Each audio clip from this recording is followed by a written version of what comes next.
हाँ तो भैया बात कुछ ऐसी है कि आज हमारे कॉलेज में आपको पता है कौन आने वाला है? अमन भैया, अमन दत्तरवाल। यार इनको तो सभी जानते होंगे, ये इंडिया के one of the best YouTuber में से आते हैं और आसान भाषा में कहे तो स्टूडेंट के रक्षक।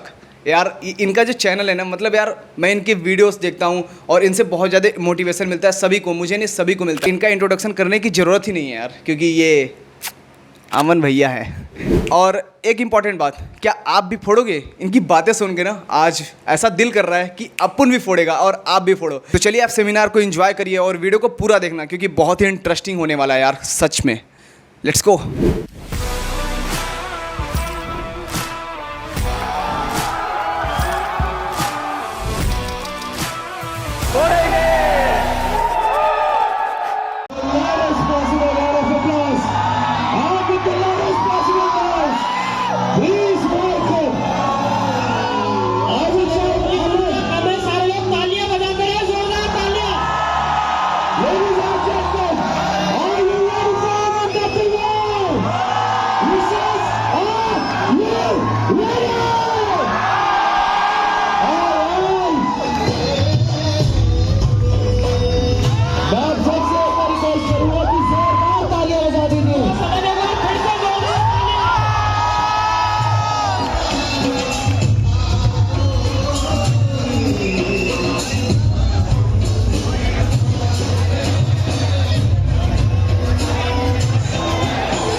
Professional University of Energy still in the air.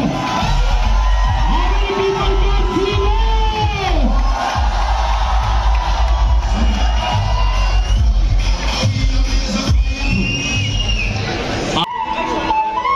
Ladies and gentlemen, boys and girls of lovely Professional University, I request you all to kindly give a thunderous round of applause for Mr. Aman Dhattarwal.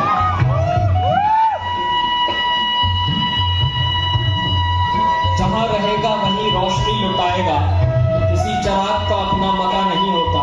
आप सारे लोग 5, 4, 3, 2, 1. Lovely Professional University. Please welcome everyone with a round of applause. Mr. Aman Dhattarwal.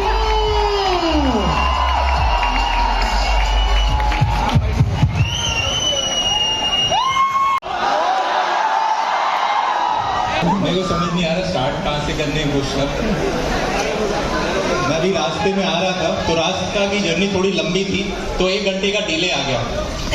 तो मैंने Instagram पे story देखी, आप में से कुछ लोगों ने पोस्ट कर रखी थी कि बाहर इतने सारे बच्चे थे।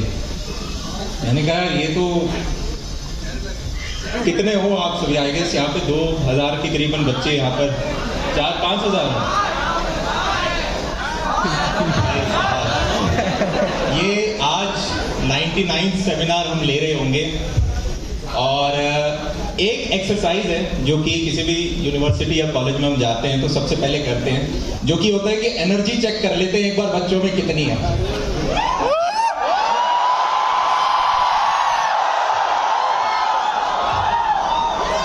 इन लाइट्स की वजह से मैं आखिर तक देख नहीं पा रहा हूं, पर मुझे आवाज सुनाई दे रही होगी।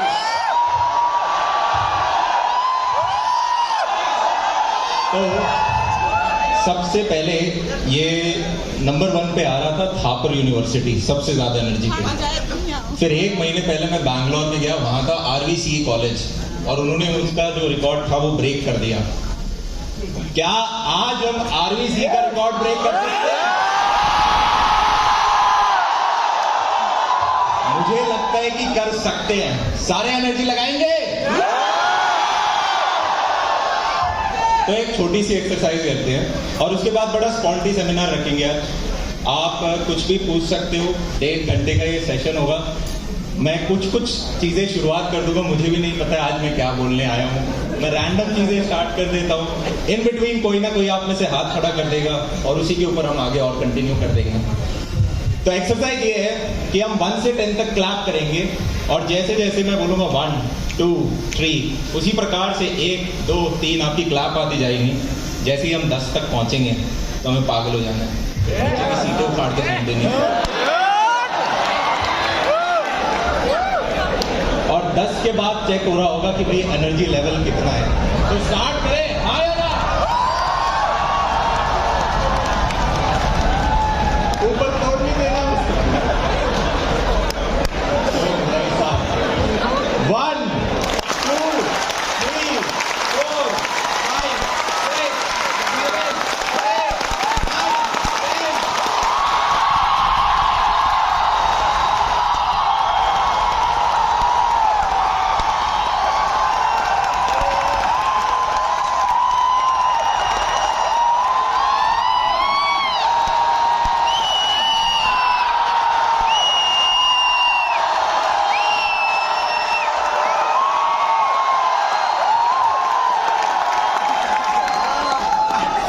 फर्स्ट पोजीशन के लिए अभी थोड़ा सा डिफिकल्ट हो रहा है।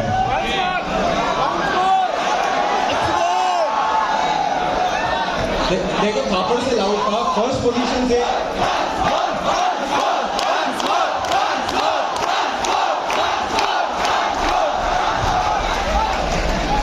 मुकाबला काफी टक्कर का है, क्योंकि आरबीसी में भी करीबन इतने ही बच्चे थे फुटबॉल ग्राउंड के अंदर। इस बार पक्का आया ना? इस बार सिर्फ 3 तक क्लैप कर रहे होंगे और उसके बाद एनर्जी चेक करते हैं, ठीक है? 1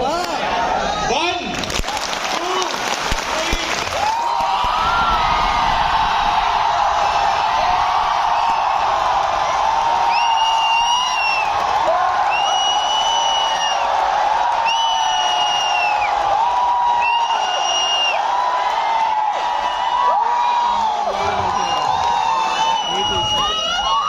यार बहुत डिफिकल्ट हो गया।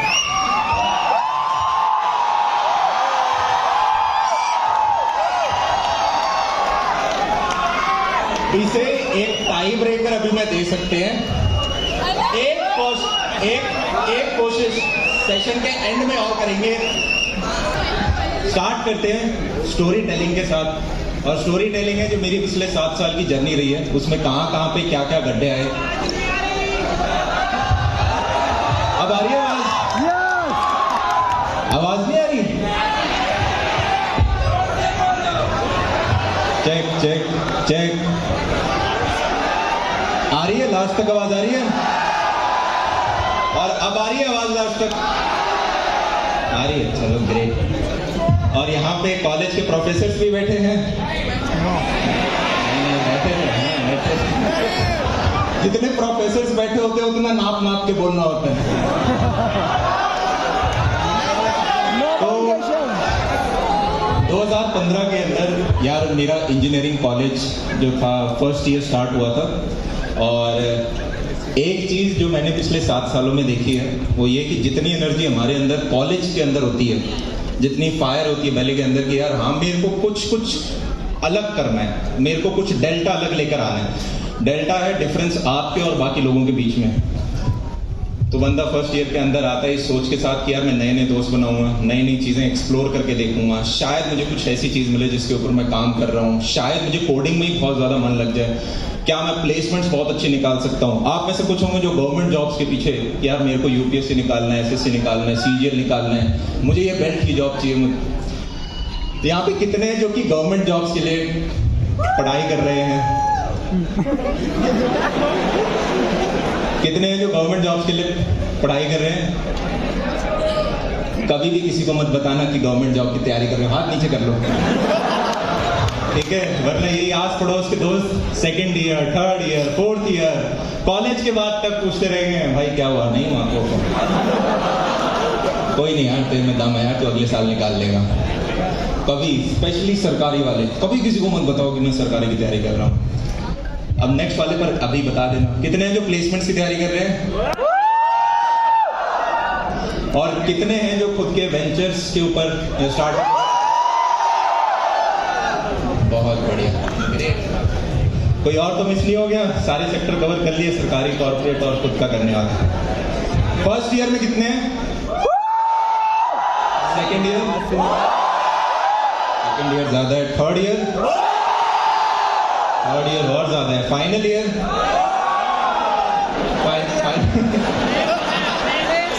कोई बात नहीं, फाइनल ईयर में प्लेसमेंट्स भी होते हैं, अभी पढ़ना जरूरी है। तो 12th तक यार मैं खैर ये स्टोरी बहुत ज़्यादा बार रिपीट कर चुका हूँ, तो मैं बोर नहीं करूँगा, सिर्फ की पॉइंट्स के ऊपर आपके पास आ रहा हूँ मैं।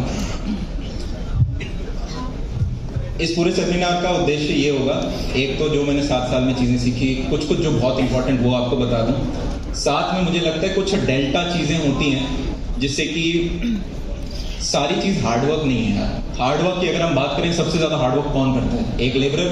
अरे हाँ या ना? पर लेबरर को यार उतना थोड़ा इनकम मिल रहा होता है। फिर अगर उससे ऊपर जाएं तो एक छोटे लेवल पे कोई अगर इंजीनियर हुआ तो वो व्यक्ति भी 6 दिन काम कर रहा होता है, उसके वर्किंग आवर्स होते हैं। फिर एक हो सकता है सीनियर इंजीनियर जो 6 की जगह सिर्फ 5 दिन ही काम कर रहा है, वर्किंग आवर्स और कम है, पर्क्स भी ज़्यादा है पर पैसे ज़्यादा मिल रहे हैं। एक हो सकता है आप CEO फाउंडर वगैरह हो सकता है आप ऑफिस ही 30 के 30 दिन में जाते हो, आप 20 दिन भी नहीं जा रहे हो और फिर भी आपकी इनकम और ज़्यादा है।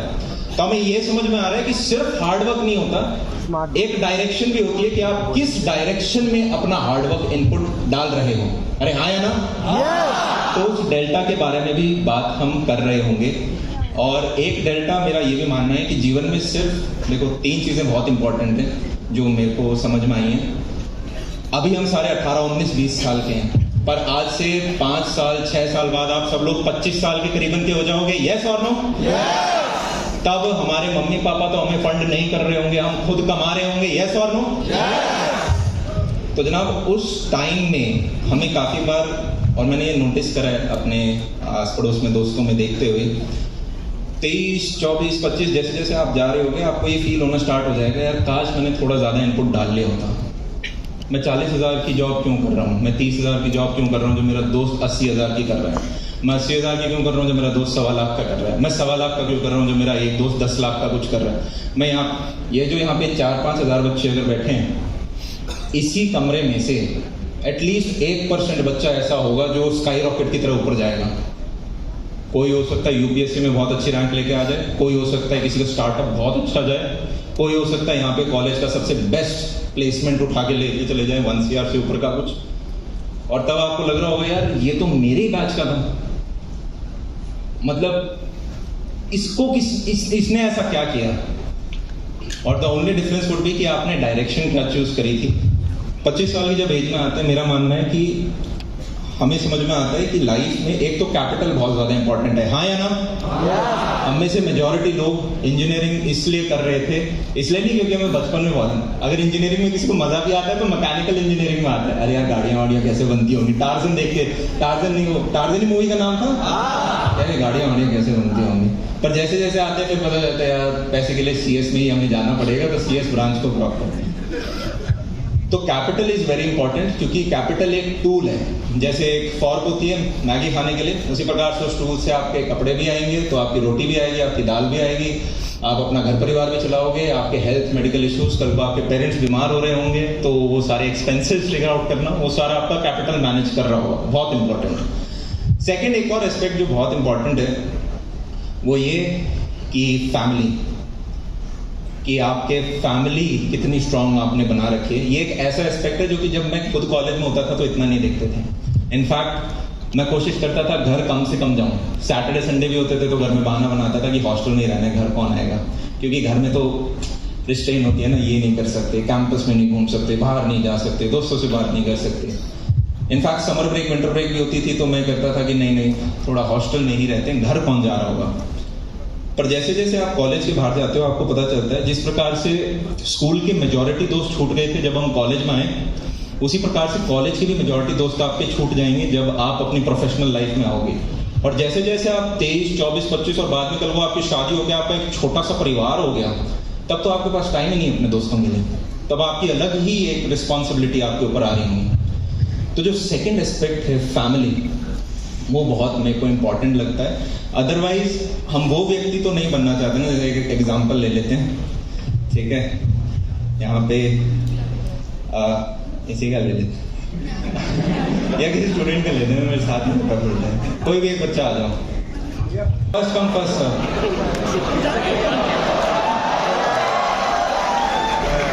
ऐसे ही होता है जीवन में, जो पहले आ जाता है ना, राइट। तो एक इम्पॉर्टेंट लेसन हमें क्या मिला ये कोई अपॉर्चुनिटी नहीं थी, पर जीवन में ऐसे ही अपॉर्चुनिटीज आएंगी। आप जितना, एक होगा जो हाथ, एक तो होंगे जो हाथ ही नहीं उठाया, एक होंगे जिन्होंने कुछ ने हाथ उठा लिया तो उनको ऐसे ही ढूंढ रहे होंगे कि यार इनको पिक कर लें। एक होगा हाथ उठा के खड़ा भी हो जाएगा तो वो दिखेगा ज़्यादा, और एक होगा वो हाथ उठा के खड़ा होकर चलना स्टार्ट हो चुका है कि मैं आ रहा हूँ। तो आपके अंदर कितनी भूख है उस हिसाब से, ठीक है। तो चलो है, और एक होती है जिद भी कि मैं नहीं जा रहा, आपको जा रहा हूँ, ये भी बहुत ज़रूरी है, सबन रहना, जिद्दी रहना। तो चलो दोनों का एग्जाम्पल ले लेते हैं। मान लो इन दोनों ने जीवन में 200 करोड़ रुपए कमा लिए, ठीक है। तो कैपिटल तो इन्होंने सिक्योर कर लिया, पर इन दोनों की बीवियां इन्हें मारती हैं। तो क्या हम बोल सकते हैं कि यार ये फुलफिल्ड जीवन जी रहे हैं? शायद कैपिटल के टर्म्स में सक्सेसफुल हो गए, पर क्या फुलफिल्ड जीवन जी रहे हैं? या इनके मम्मी पापा इनसे खुश नहीं, अलग रहते हैं? तो क्या ये फुलफिल्ड जीवन जी रहे हैं? या फिर मान लो इन्होंने 200 करोड़ रुपए कमा लिए, पर 35-40 की एज में हेल्थ इतनी खराब कर ली कि नीचे से अगर कुछ उठाते भी हैं तो कमर घुल जाती है। तो क्या ये फुलफिल्ड जीवन जी रहे हैं? नो। तो यहाँ से हमें 3 चीजें समझ में आई कि एक तो कैपिटल इंपॉर्टेंट है, सेकंड फैमिली बहुत इंपॉर्टेंट है, और थर्ड हेल्थ बहुत इंपॉर्टेंट है। और इन तीनों के around he, thank you very much in दोनों के लिए तालियां। जब भी जीवन में कोई अपॉर्चुनिटी मिले, हाथ उठाओ, खड़े हो जाओ और चल पड़ो उसकी तरफ, एग्जीक्यूट कर दो। मेरा मानना यह है कि 24 घंटे अगर हम देख लें, करीबन 8 घंटे तो हम रेस्ट करते हैं, बच गए कितने? 16 घंटे। जब आप 25 की एज में चले जाओगे, क्या मैं कह सकता हूँ 8 से 10 घंटे तो यार आप जॉब कर रहे होगे? अरे हाँ है ना, 8 घंटे काम किया, 1-2 घंटे ट्रैवलिंग, और जो बचा हुआ टाइम है वो आपका फैमिली के साथ जा रहा होगा। तो मेजॉरिटी टाइम आपका स्प्लिट हो रहा होगा, पहला आपका करियर क्या है और दूसरा आपकी फैमिली में, और इन्हीं के साथ आपको अगले 40 साल समय बिताना है, हाँ या ना? 25 से लेके 65 तक इसी में टाइम हम लगा रहे होंगे। तो क्या मैं बोल सकता हूँ ये 2 डिसीजन आपकी लाइफ के सबसे इंपॉर्टेंट डिसीजन है कि आप क्या काम कर रहे हो। और देखो बाकी सारे रिश्ते तो भगवान बना के देता है, एक रिश्ता आप भी करते हो, ठीक है। तो वो रिश्ता आपके किसके साथ हो रहा है? अगर आपने 2 डिसीजन ठीक सिक्योर कर लिए तो ये भी किसी प्लेसमेंट क्रैक करने से छोटी की चीज नहीं है। क्या हमें ये चीज समझ आ रही है? एक छोटा सा एग्जांपल,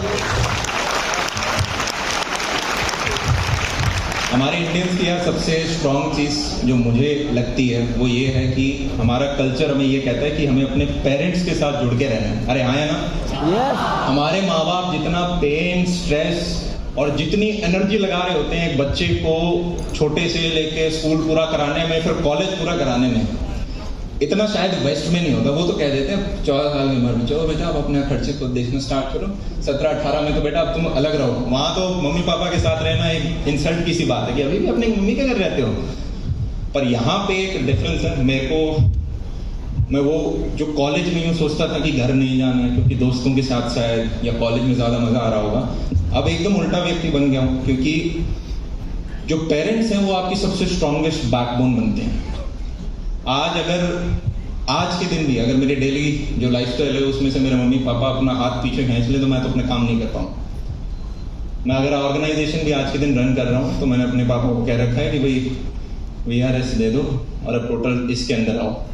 तो चाहे अकाउंट्स हो गया, चाहे कोई और डिपार्टमेंट हो गए, मैं कहता हूँ यहाँ पे देखें, क्योंकि धंधे में ट्रस्ट बहुत ज़्यादा ज़रूरी होता है। और जीवन में इस पूरी पृथ्वी पे 2 ही ऐसे व्यक्ति हैं जो आपका कभी बुरा नहीं चाहेंगे, और वो हैं आपके पेरेंट्स।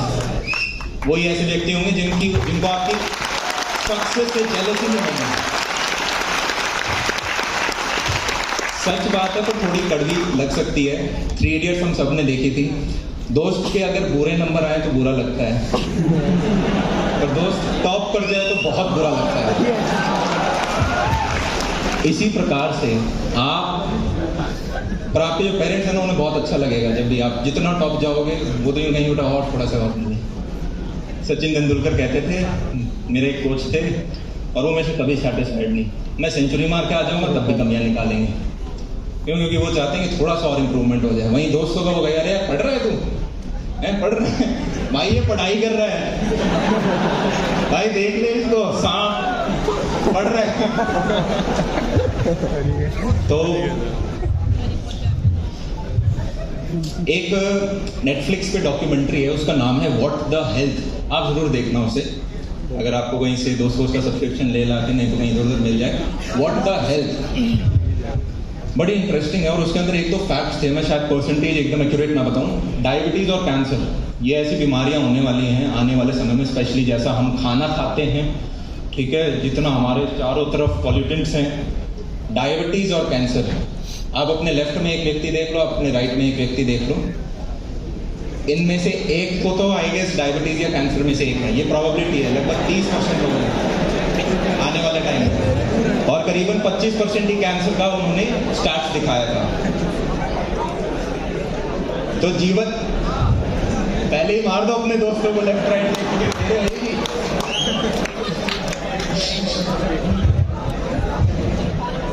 तो अरे अरे अरे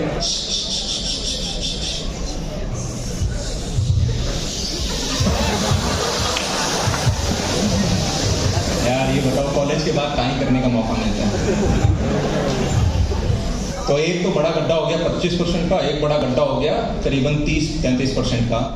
और आज के दिन हम काफ़ी सारी चीज़ें, स्पेशली हमारे टीवी शोज हो गए, मूवीज़ हो गए, ये काफ़ी वेस्ट किसी आती हैं, अरे हाँ ना, हॉलीवुड से इंस्पायर्ड होते हैं। तो मुझे लगता है जो हम देखते हैं स्पेशली मूवीज़, वो हमें या हमारी आइडियोलॉजी को काफ़ी ज़्यादा अफेक्ट करती हैं।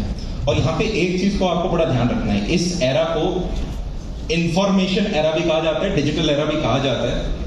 आज के दिन आपके पास इतनी इंफॉर्मेशन है कि आप डिसाइड कर सकते हैं मुझे इस कल्चर से ये चीज़ अच्छी पिक करनी है, मुझे इस कंट्री से ये अच्छी चीज़ पिक करनी है, मुझे इस रिलीजन का ये चीज़ अच्छा लग रहा है। और आप अपना खुद का एक कस्टम बना सकते हो जो आप और आपकी फैमिली इंप्लीमेंट कर सकते हो। अरे हाँ है ना, कोई चीज़ तुम पे मत लेना। पर ऐसे कंट्रीज हैं जहाँ पर आप मल्टीपल शादी अगर करते हो तो कोई दिक्कत नहीं है, पर अगर आप वो सेम चीज़ करो तो शायद आपकी फैमिली में वो अलाउड ना हो। हाँ या ना? उसी प्रकार से वेस्ट की भी कुछ चीजें अच्छी हो सकती हैं, पर काफी सारी चीजें शायद डैमेजिंग हो। वो आपको खुद फिल्टर आउट करना है कि व्हाट वर्क्स फॉर यू और क्या वर्क नहीं। मैं ऐसे ही देख रहा था, उधर का डाइवोर्स रेशियो क्या है यूएस का, 40% से ऊपर था। 40% से ऊपर।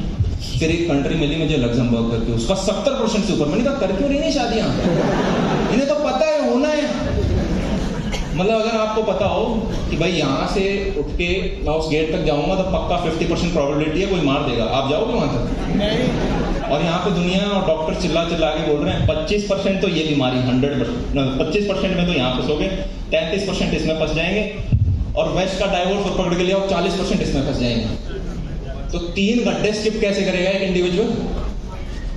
मान लो यहाँ पे एक व्यक्ति है, बहुत अच्छी पढ़ाई कर रहा है और उसने बहुत बढ़िया सा प्लेसमेंट ले लिया, माइक्रोसॉफ्ट, गूगल, फेसबुक, किसी का कंपनी, अमेजोन के अंदर अच्छा पैकेज ले लिया, 1-2 साल काम किया, फिर कहा मैं बाहर जाके एमएस करूँगा। बाहर जाके अच्छे से एमएस करके उधर और बढ़िया नौकरी उसने पकड़ ली। वो 25, 28, 30, 33 का हो गया, और 35 में हो गया उसका क्या, डाइवोर्स। उसने जितना भी पैसा कमाया वो बाद में सारा किस में लगा देगा, लीगल में, लॉ सूट के अंदर, और अकेला बैठा होगा 35 की उम्र में, सोचेगा क्या टुकड़ा गया मेरा प्यार, मेरा मुझे लगता है दोनों जेंडर्स के लिए होना चाहिए, बट ठीक है चलो जैसा है। तो बहुत इंपॉर्टेंट है, चाहे आपकी आज उम्र 19, 20, 21, हमारी जो भी उम्र है 18, पर आज ही से आप ये थोड़ा थोड़ा सोचना शुरू कर दो कि मेरी जिंदगी क्या है, मैं कौन हूँ, मैं क्या चाहता हूँ अपने लिए। मैं 25 की उम्र में कैसा देखता हूँ अपने आप को, मैं 30 में क्या चाहता हूँ, मैं 40 में क्या चाहता हूँ। मैंने रिसेंटली एक चीज़ एक वीडियो में भी कवर करी थी कि व्हाट इज हेल, भाई नरक क्या है। तो किसी व्यक्ति ने कहा नरक वो जीवन का आखिरी दिन है जब आप अपने उस वर्जन से मिलते हो जो आप बन सकते थे। जीवन के आखिरी दिन जब हम अपने उस वर्जन से मिलते हैं कि यार मैं ये बंदा भी बन सकता था, पर उस दिन एक ही दिन बचा होता है तो आप कुछ कर नहीं सकते, वो है नरक। आज से 20 साल 30 साल बाद आपको सबसे बुरा उन चीज़ों के बारे में लग रहा होगा जो आपने नहीं करी, उन चीज़ों के बारे में नहीं जो आपने कर दी, उन चीज़ों के बारे में लग रहा होगा। किसी ने वॉरेन बफेट से पूछा था आपकी आज तक की सबसे खराब इन्वेस्टमेंट कौन सी है, तो वॉरेन बफेट ने कहा मेरी सबसे खराब इन्वेस्टमेंट वो नहीं है जो मैंने कर दी और जिसमें थोड़ा बहुत नुकसान हो गया। सबसे खराब इन्वेस्टमेंट वो है जहाँ पे मुझे पता था ये मुझे करनी चाहिए, पर किसी भी कारणवश से मैंने उसमें पैसा नहीं डाला। मेरी वो सबसे खराब इन्वेस्टमेंट है जो मैंने करी ही नहीं। जो मैंने एग्जीक्यूट ही नहीं करी। तो आज से 30 साल बाद आपको यूं नहीं लगना चाहिए कि यार उस टाइम था, कर लेना चाहिए था। समझ रहे हो? हमारी जब हम 11th-12th में होते थे ना, तो स्कूल के अंदर वो होता है ना, एक आवाज़, हर क्लास की एक आवाज़ होती है, ठीक है? मतलब कुछ ऐसी आवाज़ें तो निकालने में बड़ी मुश्किल है।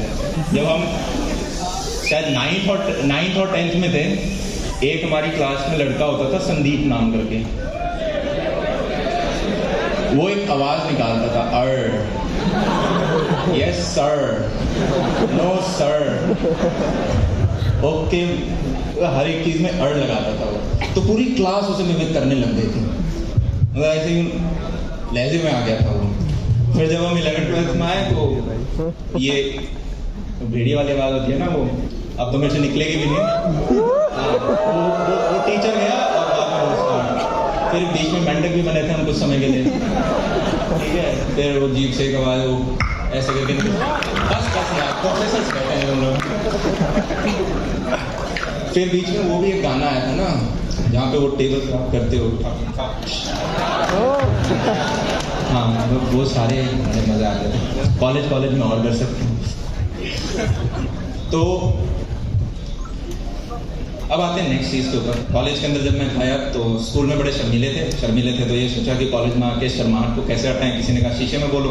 अब जब शीशे में बात करनी स्टार्ट करी, बड़ा क्रीपी लगता है खुद से बात करना, क्या कैसे अजीब सा लगा। फिर एक और उपाय ये था कि जैसे हम सब बता देते हैं कि यार इसने इस मूवी के अंदर बड़ी खराब एक्टिंग करी, ये एक्ट्रेस ने अच्छा काम नहीं किया, ऑल्दो चाहे हमें एक्टिंग बिल्कुल ना आती हो, पर हम अगले को जज कर लेते क्योंकि हमने बहुत सारी मूवी देखी। इसी प्रकार से जब आप अपने खुद का वीडियो शूट करके और उसे खुद देखते हो तो आपको कमियां दिखने लग जाती हैं क्या, और जब आप बार बार देखते हो तो फिर आप इंप्रूव कर सकते हो उसके अंदर।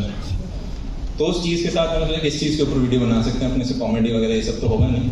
तो जो उस टाइम आता था 12वीं का पेपर देके आए, उसी के ऊपर बनाना स्टार्ट किया। और बैक इन 2015 यूट्यूब को देखा जाता था जैसे 2019-20 में टिकटॉक को देखा जाता है।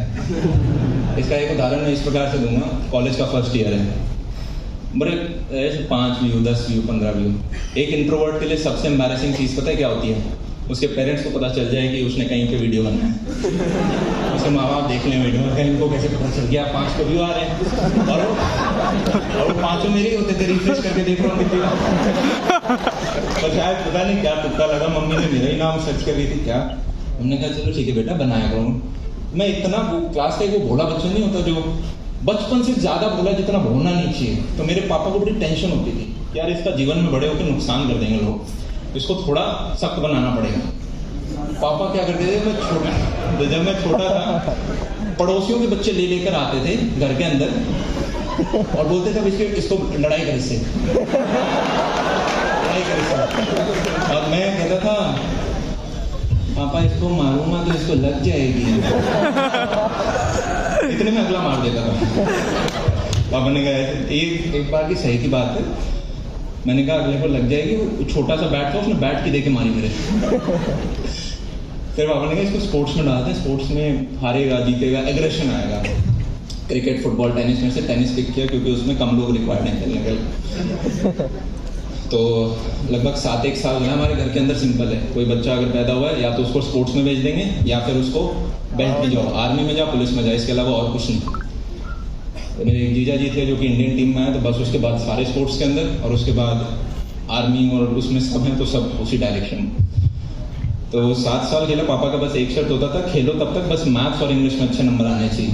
पापा ने कहीं किसी सेमिनार में सुन लिया था कि अगर आपकी मैथ्स और इंग्लिश ठीक है तो आप कोई भी एग्जाम क्रैक कर सकते हो, चाहे वो कैट हो चाहे वो सरकारी एग्जाम हो, सब में मैथ्स और इंग्लिश ही पूछते हैं। तो जैसे ही 10th में पहुंचे पापा ने कहा कि बेटा रॉजर फेडरर आप बनोगे नहीं, लेंडर पेस मुझे बनाना नहीं। मतलब आप 7 साल से खेल रहे हो, और लेंडर पेस तो हमारे लिए बहुत बड़ी एक इंडिया के सबसे फाइनेस्ट प्लेयर, सबसे इतने सालों से खेल रहे हैं। और पापा के थोड़े विजन लंबे थे, बड़े थे। तो पापा ने कहा बेटा स्पोर्ट्स खेलना चाहते हो या पढ़ाई करना चाहते हो इंजीनियरिंग की? मैंने कहा पापा स्पोर्ट्स खेलना है। पापा ने कहा ठीक है बेटा इंजीनियरिंग कर लो। फिर 11th-12th के अंदर थोड़ा बहुत रगड़ा खाया, वही बसों के चक्कर काटो, ट्यूशन लेने के लिए एक बड़ी कोचिंग लो, स्कूल में जाओ, लॉन टेनिस सारा छोड़वा दिया था। फिर आईआईटी के अंदर एडमिशन हुआ नहीं। अब जब आईआईटी के अंदर एडमिशन नहीं हुआ तो भाई मैं तो रोया बैठ के। यूजुअली कम ही रोते हैं लड़के वगैरह, वैसे ही छुपा के रहते हैं, पर उस दिन मैं घर में रो दिया। फिर मम्मी ने देखा, मम्मी परेशान हो गई। मम्मी ने कहा गाँव वगैरह घूम के आ जा 7-8 दिन और ड्रॉप ईयर ले लियो। फिर आके पता चला कि कुछ और कॉलेजेस भी होते हैं, NITs वगैरह, इनके बारे में नहीं पता। बस बिट्स पिलानी पता था, पर बिट्स पिलाने पे घर वालों ने कह दिया था इतने पैसे नहीं है हमारे पास, ठीक है, तो तुम्हें सरकार ही निकालना है अगर कुछ निकालना है तो। और पापा बड़े स्ट्रिक्ट, पापा कहते थे बेटा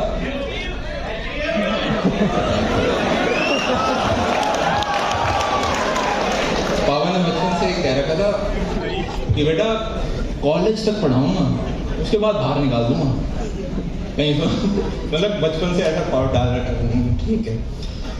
फिर कॉलेज के अंदर जब डे 1 पे आए तो ये था कि भाई बोलना सीखना है, थोड़ा पर्सनालिटी इंप्रूव करनी है, वरना ऐसे खुद से रह गया। मैं अपने मम्मी पापा की सारी बात मानता था, बताओ क्यों? मैं बचपन में नहीं मानता था, बहुत पिटाई करती। पापा का कॉफी बहुत था और मम्मियाँ तो ऐसे कर लेते। तो कॉलेज का डे 1 और यही कॉलेज का डे 1 और आदत से मजबूर मैं फर्स्ट बेंच पे जाके बैठ गया। सीनियर साहब बड़े कूल लगते हैं डे 1 पे, क्योंकि उनको ड्रेसिंग सेंस आता है, हमें नहीं आता। वो आए और बोले अच्छा, वो फ्रेशर्स पार्टी के लिए आते हैं क्योंकि उसमें थोड़ा बच जाता है कमीशन। तो बोले भाई क्लास का CR कौन बनेगा? मैंने कहा, मैंने एकदम से हाथ उठा दिया, पीछे मुड़ के देखा क्लास में किसी ने नहीं उठा रखा था। मैं सोच के आया था कि कुछ भी होगा हाथ उठा दूंगा, सारी अपॉर्चुनिटी ग्रैब करनी है, तो एकदम से उठा दिया, पीछे किसी ने नहीं उठा रखा। उन्होंने कहा ठीक है तू बन जा। वो क्लास से जब बाहर गए, मैंने पूछा CR क्या होता है? उन्होंने कहा क्लास रिप्रेजेंटेटिव। मैंने कहा मॉनिटर बना दिया। फिर दूसरा सीनियर आया, उसने भी कहा अच्छा भाई क्लास का CR कौन? अब इतना दम नहीं कि बोल दे मैं बन चुका हूँ ऑलरेडी।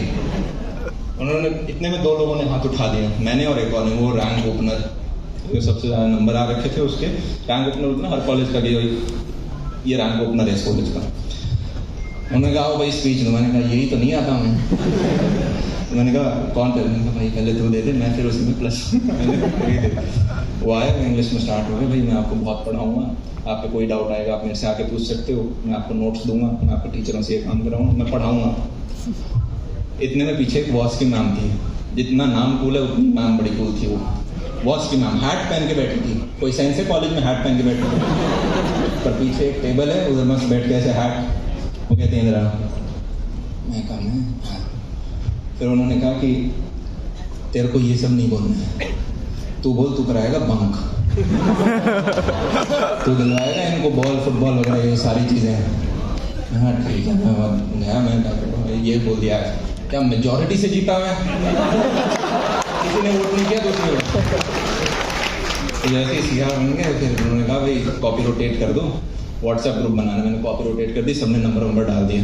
इस कॉपी से बड़ा एक इंटरेस्टिंग किस्सा है जो मैं आपको जब फाइनल ईयर में आया तब एक वो आपको बताऊंगा बाद में। तो जब आप हॉस्टल मैंने ले लिया था, और मेरा घर पास नहीं था, तो पापा मम्मी ने भी कहा बेटा हॉस्टल में रहो, थोड़ा खुलोगे। मतलब माँ बाप कह रहे हैं हॉस्टल में रहो बेटा, थोड़ा खुलोगे, तुम घर में मत रहना ज़्यादा। मम्मी ने कमरा Day 1 पे सेट कर दिया। हमारा सिंगल रूम, सिंगल कमरे में एक आदमी रहता था। हम गेट खोला और ऐसे देख रहा हूँ ताजमहल देख रहा हूँ, या 4 साल यहाँ रहूँगा, आज़ाद परिंदे, कोई रोकने टोकने वाला नहीं। फिर उधर आपके 3-4 दोस्त बन जाते हैं जिनसे आपकी बातचीत ज़्यादा होती है, जिनके साथ आप कैंटीन में घूमते हो, इधर उधर भागते हो, हॉस्टल टापते हो, कॉलेज टापते हो, ये सारे भूल जाता है। तुम सीटी मारते हो, मैं भूल जाता हूँ क्या बोल रहा था मैं। इन्हीं 4 दोस्तों में से एक का नाम था अग्रिम। अरे बड़ा डिस्को। डिप्लोमेसी क्या होती है वो मैं इससे सीखा। मुझे नहीं पता था पहले डिप्लोमेसी क्या होती है, जितना ये डिप्लोमेट था वो। तो ये व्यक्ति 4th ईयर में आके मेरे को बोला यार अमन तू Day 1 पे खेल गया। मैंने कहा क्या बोल रहा है?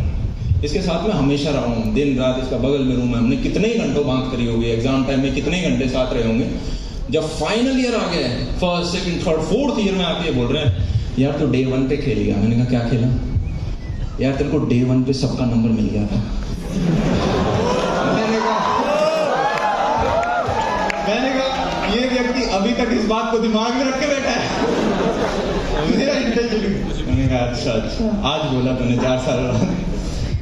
तो कॉलेज कुछ इस प्रकार से, और फर्स्ट ईयर सबसे ज़्यादा इंटरेस्टिंग होता है। कोविड ने अगर आपका फर्स्ट ईयर खराब करा है तो दिक्कत है, तो सेकंड ईयर आपका सबसे इंटरेस्टिंग होता है, क्योंकि आपका कॉलेज का आपका फर्स्ट ईयर जो आप अटेंड करते हो वो सबसे ज़्यादा इंटरेस्टिंग होता है, क्योंकि आपको सारी नई चीज़ें दिखती हैं, क्लब, सोसाइटी, लोग इधर उधर से सारे देश से पार्ट से आए हैं। फिर सेकेंड ईयर थर्ड ईयर में तो उतना इंटरेस्टिंग नहीं लगता, साथ में इंटर्नशिप वगैरह भी आ जाती हैं। फर्स्ट ईयर में बंदा सोसाइटी ज्वाइन करता है, सेकेंड ईयर में छोड़ के आता है। तो कॉलेज के अंदर जितने भी सोसाइटी क्लब्स वगैरह थे सबके अंदर मैंने जाके पार्टिसिपेट किया। चाहे मुझे ड्रामा नहीं आता था तो मैं ड्रामेटिक में गया, वो अलग ही उनका फुटबॉल ग्राउंड में खड़ा है, तुम मुझे खून दो मैं तुम्हें आज़ादी दूंगा, जोर से बोलो। रिजेक्ट हो गया मैं उस राउंड में। म्यूजिक वगैरह में लोग गिटार विटार के साथ ऐसे में बढ़िया कूल कूल, वही है ना यहाँ पे हमारा होस्ट कूल कूल टाइप लोग। और मैं कह रहा यार ना सुर आते ना गिटार आता, क्या रैप गा कह रहा है। मैं वहाँ पे किसी और का सीनियर ने ऐसे देखा, जो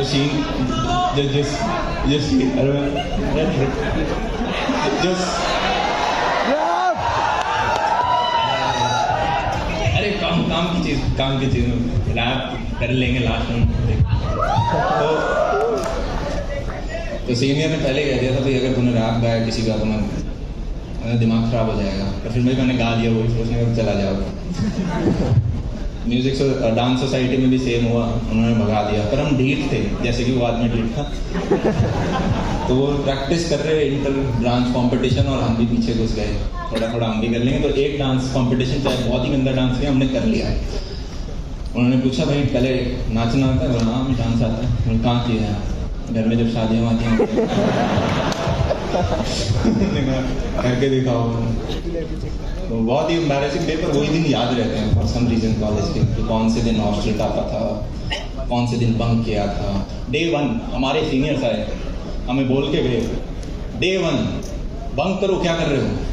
डे 1 ये बच्चे 11-12 का जेई पढ़ के आए हैं, ये क्लास बंक करने से पहले सोचते थे इनका टीचर सीनियर बंक क्यों नहीं कर रहे, तो सीआर बन गया, तुम कराओ, तुम्हें कराना है। मैं कह रहा हूँ चलो सब खड़े हो, चलते चलते एक मेल सीआर बनाते, फिर एक लेडी सीआर भी बना देती, वो उठ ही नहीं रही। मैंने कहा चलो यार चलो, क्लास के बाहर जा रहे हैं, ऐसे जा रहे हैं और एक अंकल टाइप आदमी क्लास की तरफ जा रहा है। हम कंफ्यूज, ये हमारे टीचर है, कैसे पता है हम बाहर जा रहे हैं? तो वो हमें देख रहे हैं, मुझे देख रहे हैं, ऐसे ऐसे क्योंकि उन्हें भी नहीं पता हम उनके बच्चे हैं क्या। अब बाहर आ गए बिल्डिंग के, अब पता नहीं बंक में करते क्या हैं, ऐसे खड़े हैं सारे लोग, क्या करना। वो कह रहे हैं ऐसे उधर उस लेन में घूम के आओ, वो ब्लॉक घूम के आओ, ये करके आओ। उनका ठीक। तो ऐसे करते करते फर्स्ट ईयर में यूँ भी था कि यार नंबर अच्छे लेके आने हैं, क्योंकि पैकेज वैकेज है ना तभी लगेंगे, तो ज़्यादा पढ़ाई करेंगे उसमें, उतनी करने की जरूरत नहीं। मुझे अभी भी याद है मिड सेमेस्टर में 10 दिन थे और मैं अपने दोस्त को ये कह रहा हूँ यार काश पहले पढ़ाई स्टार्ट कर दी होती है यार, कितना अच्छा हो जाता। सिर्फ 10 दिन बचे हैं और जब वही 7th-8th सेमेस्टर आ गए तो जब 2-3 दिन नहीं होते तब तक तो मोटिवेशन ही नहीं आता कि पढ़ना है इसके लिए। तो ये थोड़ा थोड़ा ट्रांसफॉर्मेशन आया। आपके यहाँ पे कॉलेज में एक स्टार्टअप है शायद फॉक्स ड्राइव करके, है ना? नहीं सुना? ये जूम कार की तरह ये आज आए थे पिक करने। तो ये बेसिकली कार रेंट्स पे आपको देते हैं। आप ही के कॉलेज के बच्चे हैं, 3rd ईयर स्टूडेंट्स हैं और इन्होंने कुछ 7 गाड़ियाँ कर रखी हैं। तो मेरे को बड़ा अच्छा लगा कि कॉलेज, मैंने पूछा क्या करते हो, भी क्या कर रहे हो? बोले इन्वेस्ट कर रखा है बिजनेस में पैसा। कौन सी क्लास में, कौन से ईयर में? 3rd ईयर में। इन्वेस्ट कर रखा है, ये थोड़ा बाद की एज में नहीं आता कि हाँ पैसा कमा लिया, इन्वेस्ट कर रखा है। इन्वेस्ट कर रखा है, क्या किस में? तो ये गाड़ी है हमारे स्टार्टअप की है, तो इसमें हम लोगों को दे देते हैं, वही दिन में रह के आते हैं, दिन के 3,500 चार्ज करते हैं, अनलिमिटेड किलोमीटर्स। अच्छा ग्रेट। बोले सिर्फ LPO के बच्चे यूज़ करते हैं। मैंने कहा वेरी गुड। तो जनाब कहाँ पे थे? किसी को भी कोई भी डाउट आए, आपको डायरेक्शन रीडायरेक्ट करनी है, मेरी बीच बीच में जाके अभी तक हमने क्या क्या चीज़ें सीखी हैं मैं एक बार रिवाइज करा देता हूँ। और एक चीज़ ज़रूर याद रखना, कल खाने में क्या खाया था याद है? कल को याद हो, परसों रात को क्या खाया था? नहीं याद ना? पर मुझे ये बताओ, किसी राहुल या नेहा के साथ कभी लास्ट टाइम गए थे, क्या खाया था? क्या जानवर खा लिया था क्या?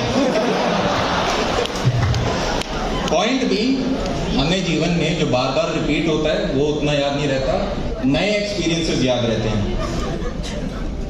आई होप आप सारे के सारे 100+ साल जियो, पर जो असली जहाँ पे हार्ड रोटे चल रहे होते हैं वो शुरुआत के 60 साल होते हैं, हाँ या ना? उनमें से 20 निकल गए, 40 और बचे हैं। अपने को 40 के बाद ये नहीं सोचना कि यार, एक तो ये मेरे को बड़ा एक सेल्फ बिलीफ इशू होता था जब ऑब्वियसली शर्मीले थे कि कॉलेज के फर्स्ट ईयर में, यार अपनी जॉब भी लगेगी क्या?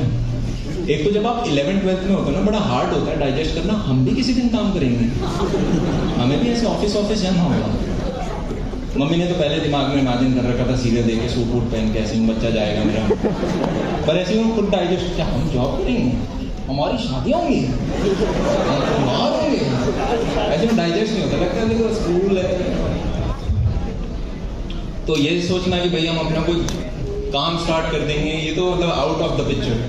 और ये सोचना कि वहां पे स्टेज पे खड़े होकर बोलना होगा या इंटरेक्शन होगा, ये तो ऐसे स्वयं कृष्ण आते हैं ना सामने से और कहते हैं कि तुम्हें ये काम करना है, रहने दो, सपने बहुत आते हैं आजकल, ये नहीं हो सकता।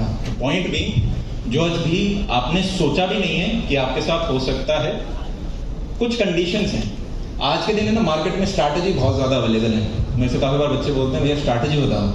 जितना आपके पास इंटरनेट डेटा पैक है, 1 GB, 1.5 GB, 2 GB, उतना पर डे आप स्ट्रैटेजी किलो में लेके जा सकते हो इंटरनेट से। अरे हाँ या ना? सबको पता है एक्स चीज़ करनी है तो इसके लिए क्या करना है, गूगल कर लो पता चल जाएगा, यूट्यूब कर लो, वीडियो में कोई बता रहा होगा। सबसे इंपॉर्टेंट क्या है? एग्जीक्यूशन। भाई कर दो, हाँ या ना? जैसे कि मान लो आप बहुत सारे बैठे हो और मैं कहूँ चलो हाथ खड़ा करके कौन ऊपर स्टेज पे आएगा, और आप में से बहुत सारे लोग दिमाग में सोच, सबको पता है स्ट्रैटेजी, खड़ा होना है, हाथ खड़ा करके, सीढ़ियों से इधर आना है, इधर इधर करके, और इधर मैं पहुंच जाऊंगा। सबको एग्जीक्यूशन पता है। पर कुछ होंगे जो स्टार्ट कर देंगे, फिर खड़े हो जाएंगे और कंसिस्टेंटली एक सीढ़ी कर करके यहाँ तक आ जाएंगे। तो आप सबको स्ट्रैटेजी पता है, पर कुछ होंगे जो ग्रैब करके एग्जीक्यूट कर देंगे। करियर और नेहा में सेम लॉजिक लगता है। अरे यार, अरे नेहा पे बस शुरू नहीं, समझो, मान लो आप कॉलेज के फर्स्ट ईयर में आए, मैं तभी पूछ रहा था कितने प्रोफेसर्स बैठे। आप कॉलेज के फर्स्ट ईयर में आए, आपको राहुल अच्छा लगा, आपको नेहा अच्छा लगी, ठीक है। अब आप क्या करते हो? नेहा वहां खड़ी है स्टेज के सामने, आप क्या करते हो? अरे रुक तो जाओ, राम साहब रुक जाओ। नेहा आगे खड़ी है, आप क्या करते हो? क्या आप पापा से पूछ के आते हो, पापा मैं नेहा से बात कर लूं, पापा नेहा से पूछ लूं मैं? ये तो नहीं करते। तो अगर आपको लाइफ में, देखो प्लेसमेंट्स बहुत इंपॉर्टेंट है और उसी को अपना मेजॉरिटी टाइम देना। पर अगर आप कॉलेज के फर्स्ट सेकंड ईयर में आपको दिख रहा है आगे मेरे पास 2, 3, 4 साल है, तो कोई हर्ज नहीं है दिन का अगर आप आधा घंटा, 1 घंटा किसी साइड हसल के ऊपर लगा रहे हो, सैटरडे संडे पूरे लगा रहे हो, समर ब्रेक लगा रहे हो, विंटर ब्रेक लगा रहे हो। अरे हाँ या ना? हाँ। क्योंकि जनाब अगर आपने करियर और लाइफ पार्टनर में कॉल के लिए खुद एक्शन नहीं लिया तो जनाब दुनिया धक्का देके आपको एक डायरेक्शन में तो डाल ही देगी। इतना अभी तक तो समझ गए होंगे। इंजीनियरिंग में डाल दिया, जेई की पढ़ाई में भी डाल दिया था, उससे पहले साइंस स्ट्रीम में भी डाल दिया था, उसके बाद भी डाल देंगे। सब लोग कहते हैं, हाथ खड़ा करो, मैं आपको पिक कर लूंगा।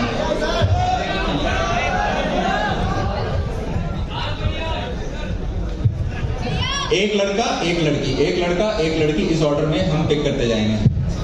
This is Amya.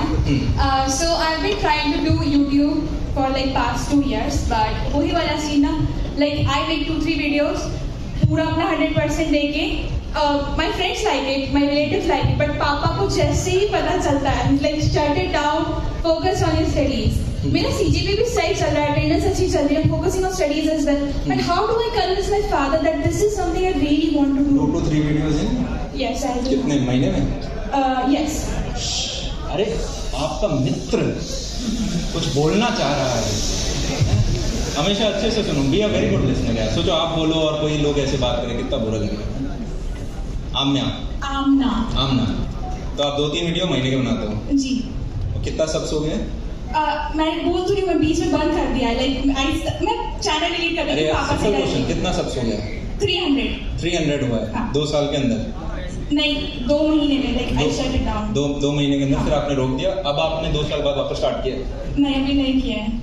My father is not. देखो उनका बड़ा सिंपल डर है। मैंने क्या कहा, आप किसी चीज़ को स्टार्ट करते हो, मैं बता देता हूँ मैंने क्या किया था, ठीक है, और आई होप वो क्वेश्चन को एड्रेस करोगे। बड़ा स्पीड से मैं बताता हूँ। मैंने जब शुरू किया था तो सिर्फ उस लड़की ने नहीं कहा था अमन तुम यूट्यूब वीडियो बनाते और चली गई थी। मेरे मम्मी पापा ने भी ये कहा। शुरुआत में तो उन्हें लगा कि यार अच्छा है वीडियो बना रहा है, पर उन्होंने जब बार बार देखने लगा तो उन्होंने कहा बेटा पढ़ने के लिए भेजा था, ये क्या वीडियो बनाते रहते हैं। मैंने कहा चलो बेवकूफ़ बनाते हैं, इन्हें क्या टेक्नोलॉजी के बारे में। मैंने कहा 10 मिनट का वीडियो 10 मिनट लगे बनाने में, 10 मिनट दे ही सकते हैं दिन के अंदर। लोग बाहर घूमते हैं, आप मैं एटलीस्ट ये काम तो कर रहा हूँ।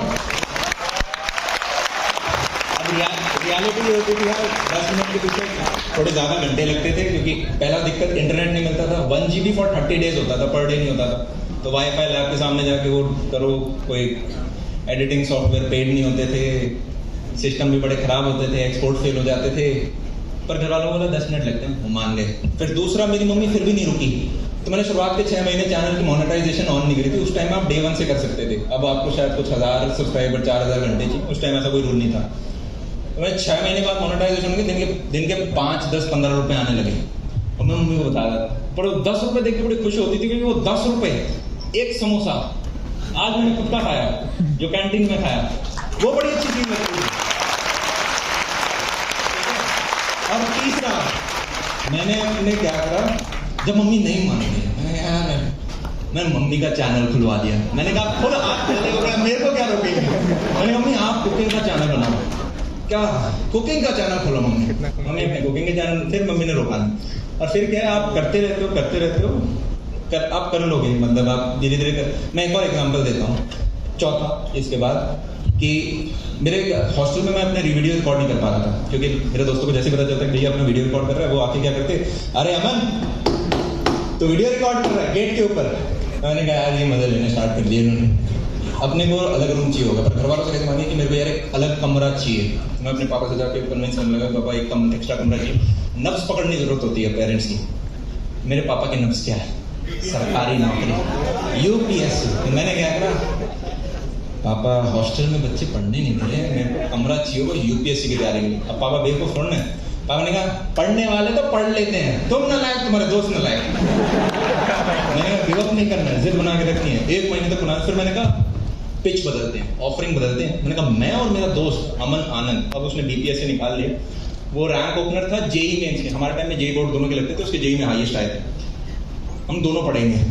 फिर पापा ने कहा चलो ठीक है मैं कर देता हूँ। सिक्योरिटी अमाउंट डिपॉजिट किया, मेरा कमरा सेट किया, दिन के अंदर मैं आ गया था। पापा ने पूछा वो कहाँ है, मैंने कहा वो रात तक आएगा।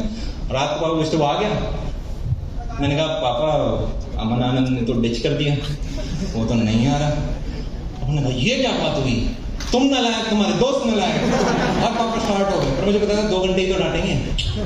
उसके बाद कमरा तो मिल गया। और जहाँ पापा ने एक तरफ मैप लगाया था, दूसरी तरफ वर्ल्ड मैप लगा रखा है, एक ग्लोब भी ला के दे दिया। मोटिवेशन देख रहे हो पापा में, चारों तरफ UPSC दिख रहे। धीरे धीरे वो मैप की जगह कैसे मैंने अकॉस्टिक फॉर्म्स लगाए, ठीक है, कैसे उसे तो झूठ भी बोले। और फिर वो इतना बड़ा हो गया कि 3rd 4th ईयर के अंदर मैं अपने पापा के पास गया था और मैंने अपने पापा से वापस क्वेश्चन पूछा कि देखो एक और मैं लेसन इंपॉर्टेंट बताना चाहूँगा। जब आपके ऊपर स्ट्रेस बढ़ने लगे, स्पेशली 3rd 4th ईयर के अंदर होगा, तो काफ़ी बार अपने पेरेंट्स से डिस्कस करके भी आपकी प्रॉब्लम्स कम हो सकती हैं। एग्जांपल देता हूँ, जैसे कि मैं अपने पापा के पास गया 4th ईयर के अंदर कि पापा 4 चीज़ें जिनसे मैं परेशान हो रहा हूँ। एक तो कॉलेज एग्जाम्स के लिए पढ़ना है, क्योंकि CGPA प्लेसमेंट्स में चाहिए होती है। दूसरा खुद प्लेसमेंट्स, तीसरा आपका UPSC, और चौथा मैं खुद का काम तो कर ही रहा था। तो अब मैं ये कैसे पापा को बोलूं कि पापा मान जाए। मैंने कहा क्या पकड़ेंगे, नब्स। मैं अब UPSC की तैयारी कर रहा हूँ, पर ये प्लेसमेंट्स भी आ गई हैं। अरे प्लेसमेंट्स में कौन बैठता है बेटा, छोड़ो, UPSC की तैयारी करनी है। मैंने कहा प्रॉब्लम ही हट गई। अब प्लेसमेंट क्या काटा, और वो जो एग्जाम्स में अब 75% भी आया, ठीक है। तो मैंने ठीक है, दो अपने स्ट्रेस हट गए। अब नेक्स्ट स्टेज क्या था कि भाई UPSC, और उसमें से कैसे मनाएं, UPSC कैसे हटवाएं, नब्ज को कैसे हटवाएं। तो पापा को पास दोबारा ज़्यादा कन्विंस करना। पापा ने मना कर दिया। फिर जाके मुझे ऑप्शन दिया, बेटा आप यूपीएससी करना चाहते हो या अपना काम करना चाहते हो? मैंने कहा अपना काम करना चाहता हूँ। पापा ने कहा ठीक है बेटा यूपीएससी कर लो। फिर अब मैं क्या बात मानने वाला लड़का, कोशिश करने जिद्दी है पर मैं मान जाता हूँ पापा की बात। मैं जाके अपने कमरे में, अब मैं जितना भोला था ना, मेरा भाई उतना ही, उसका उल्टा जो होता है ना आदमी, एग्रेसिव। बताओ किसका बचपन में मतलब छोटे होते हैं ना जो बड़े से लड़ाई करके आते हैं, ये ढुश ढुश ढुश ढुश क्या है वो बहुत एग्रेसिव। वो आया, उसके स्कूल में एक दो बच्चे मुझे जानते थे, वो शायद 9-10 कौन सी क्लास के अंदर था उस टाइम। मैंने कहा पापा की बात मान ली होगी? हाँ। वो गया गुस्से के अंदर, वो रूम नहीं होता डाइनिंग जहाँ पे मम्मी पापा बैठे होते हैं, चाय होती है, न्यूज़पेपर होता है, उसने पर्दा हटाया, पापा भैया का भविष्य बर्बाद कर दे। पापा डर गए। फिर पापा ने बुलाया, बताओ बेटा थोड़ा और बताओ। तो क्या है ऑफरिंग। अब एक और इम्पोर्टेंट कॉन्सेप्ट डेडलाइन का। हर एक चीज़ जो भी आप करना चाहते हो उसको एक डेडलाइन दे दो, चाहे यूपीएससी की तैयारी क्यों नहीं। मैंने कहा पापा देखो 4th ईयर और उसके अगला साल 2 साल में अपने इस काम को दे देता हूँ, अगर 2 साल में कुछ नहीं हुआ तो यूपीएससी की तैयारी के बाद में भी कर सकते हैं। मेरे भाइयों ने भी तो मास्टर्स वगैरह करी है, उसके बाद स्टार्ट करा है, तो अपन भी बाद में कर लेंगे। पापा ने कहा ठीक है 2 साल। तो एक डेडलाइन सेट हो गई। तो पॉइंट बीइंग नेक के लिए आपको ही पापा को मनाना पड़ेगा, तो आपके केस में आपके काम के लिए, पर उसमें इनपुट डालो, रिजल्ट दिखना जरूरी। 2-3 मत बनाओ, 2-3 तो दिन के होने चाहिए आपके। क्या बनाते हो? Productivity videos like how to be productive and book reviews. पुराना हो रहा है। अब हाँ, अब तो हमारे लिए पुराना हो रहा है वो। मैं कह रहा हूँ ना, जैसे जो चीज़ किसी और के लिए वर्क कर गई वो सबके लिए नहीं। अब नीश ओरिएंटेड हो रही है बहुत ज़्यादा। अब नीश ओरिएंटेड, यूएस में भी एक टाइम होता था टॉनी रॉबिन्स वगैरह चलते थे, अब वो नहीं चलते। अब या तो वो अडेप्ट करें, पर वो बूढ़े हो गए बहुत ज़्यादा, होंगे 70-75। तो आपको देखना पड़ेगा कि लोगों को क्या चाहिए आज के दिन, और उसके बाद आपको कंसिस्टेंसी, महीने के 2-3 से क्या करेगा। एक वीडियो बनाने में कितना टाइम लगता है? एक दिन। तो दिन के 2-3 दिन दे रहे हो, फिर कह रहे हो पापा बोल देंगे हाँ। नहीं, थोड़ा इनपुट आपको ज़्यादा बनाना पड़ेगा। और अभी कौन सी ईयर में आ गए? सेकेंड ईयर के अंदर हो, स्टार्ट हुआ है। हाँ, सेकेंड ईयर स्टार्ट हुआ है। तो इनपुट डालते जाओ। 365 दिन मतलब 365 वीडियो। 365 वीडियो जब आप डिलीवर कर दो, हर एक को फॉलो अप करो, कमेंट्स में लोग क्या चाहते हैं। एक बड़ा अच्छा ट्वीट था, मैंने कल एक फोटो डाली, चाय सुट्टा बार आपने नाम सुना होगा, अनुभव। उसने कहा मैं चाय नहीं पीता पर मेरा चाय का धंधा है। तो वो करो जो आपका कस्टमर आपसे चाहता है, ठीक है? तो कमेंट्स आप पढ़ोगे तो वो आपको बता देंगे वो आपसे क्या चाहते हैं।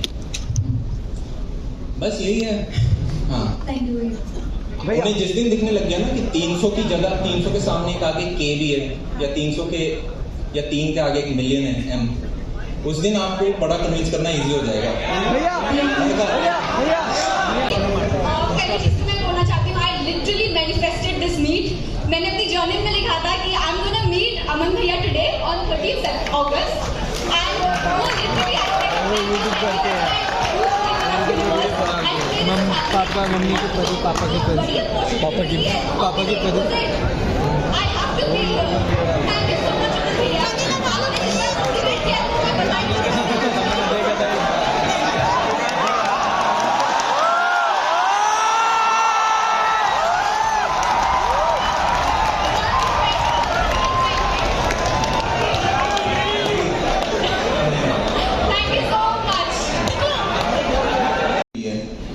और आप कॉलेज के फर्स्ट ईयर में हो, क्या 4 साल बाद भी नेहा वहीं खड़ी रहेगी? नहीं। क्या आपको लगता है नेहा आपका इंतजार कर रही है? नेहा तो चली गई। तो अपॉर्चुनिटीज, आपकी जो टाइमिंग है, टाइमिंग बहुत ज्यादा इंपॉर्टेंट होती है। और काफी सारे 4, 3, 2, 1,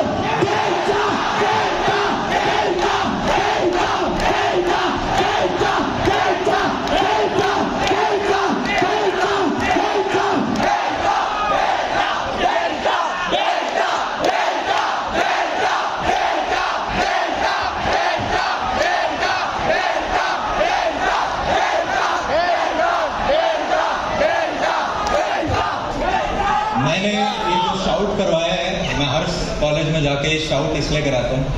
मुझे लगता है हर भीड़ के अंदर कुछ इंट्रोवर्ट्स बैठे होते हैं, कुछ के अंदर की आवाज़ बैठी होती है।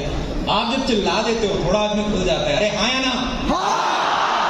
ये जो एनर्जी है ये कॉलेज में ठंडी मत होने देना। जैसे जैसे 4th ईयर तक पहुंचा और उसके बाद कॉलेज के बाहर निकल के 30 साल 35 साल की उम्र में ये ऐसा बड़ा पेट करके वो इसको ठंडा मत होने देना। जैसे जैसे उम्र बढ़ती है वो सपनों के साइज छोटे होते जाते हैं। इस बात पे नहीं मानना है, ठीक है? Yes, if nobody is dying how bad it could be. अगर कोई मर ही नहीं रहा तो कितना ही बुरा हो सकता है। तो और ध्यान रखना, बेसिक्स, मेरे को लगता है बेसिक्स आप में से ऑलरेडी सबको पता ही होंगे। हमने इतने सारे नेहा के एग्जाम्पल लिए, राहुल के एग्जाम्पल लिए, पर जब तक आपको कंफर्म ना हो कि यार मेरा भविष्य सिक्योर्ड है, मेरी जॉब लग जाएगी या सरकारी निकल जाएगी या मेरा ऑलरेडी फैमिली बिजनेस है, कुछ भी है XYZ, जब तक आपको सिक्योर्ड है तब तक आप ये काम कर सकते हो। अगर आपको सिक्योर्ड नहीं है तो इसको प्रायोरिटी मत बना लेना। रिलेशनशिप अपने आप में एक फुल टाइम जॉब है। अरे आया ना, हाँ देखा, एक्सपर्ट्स की सुनो, ठीक है? ये अपने आप में एक फुल टाइम जॉब है और आप साइड में हो जाओगे अपने मेन रास्ते से। और इससे भी बड़ा गड्ढा पता है क्या? क्योंकि मेरे को ऐसे बहुत सारे ईमेल्स आते हैं, बहुत सारे मैसेजेस आते हैं इंस्टाग्राम में, और ये हम जैसे मैं कॉलेज में था वैसे ही लोग होते हैं कि भाई इस व्यक्ति के साथ मैं 6 महीने से था, 1 साल से था, 2 साल से था। इनसिक्योरिटी जिसकी हद नहीं। इनसिक्योरिटी किस बात की? जैसे फॉर एग्जाम्पल, अब एक बच्चे को पिक करना यहाँ पे ठीक नहीं रहेगा। अरे मैं अच्छा एग्जाम्पल नहीं ले रहा था ना, हाँ ठीक है? तुम तो ज्यादा स्मार्ट हो इस एग्जाम्पल के लिए। चलो स्मार्ट है तो इसी को ले देना, इसको फर्क ही नहीं पड़ेगा। हाँ, वो वालन वर्ड हो जाएगा।